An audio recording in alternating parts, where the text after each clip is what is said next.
Hi, Dr. Wang here. Today we're going to update the concept map we have made for the lag operon previously. We're going to add a few additional components.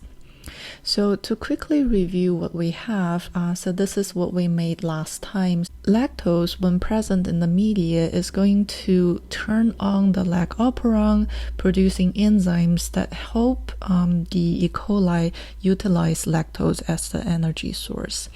When lactose is not present, the lag operon is off. When lactose is present, the lag operon will be turned on. So what's going to happen if both lactose and glucose are present in the media?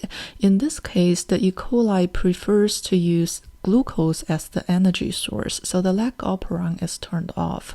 So how did the E. coli accomplish this decision making? First, we're going to look at what happens when lactose is the only source of carbohydrate in the media. So when lactose is present in the media, it's going to deactivate the lag repressor. So basically there is no blockage to prevent RNA polymerase from transcribing the operon. However, that's not enough. The RNA polymerase also needs some helper to help increase the transcriptional efficiency. And then this component is called the cap binding site. So this is a DNA element. It's located upstream of the lag promoter. And there is a cap protein that can bind the cap binding site and then activate transcription.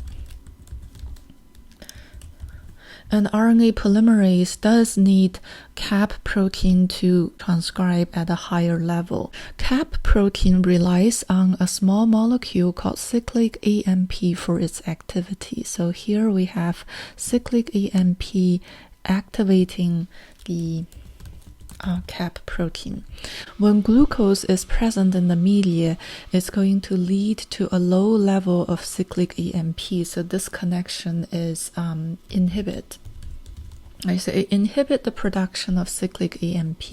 So here, when we have lactose present and then glucose absent, so the logic is going to be, since there is no glucose, cyclic AMP level should be high, cap protein is activated, and then it's going to help RNA polymerase to start transcription.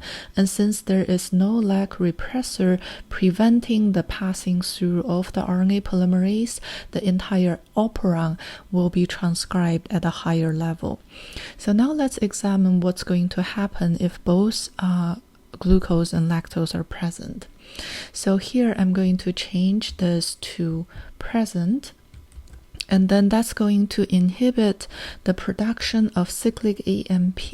So we have low level of cyclic AMP, and that's going to lead to a low level of cap protein activity, and there is no one to help RNA polymerase to transcribe the operon.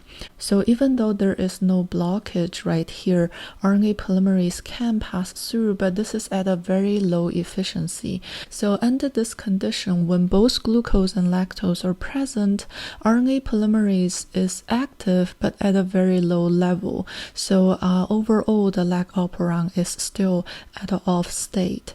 In this case, the E. coli is using glucose as the energy source.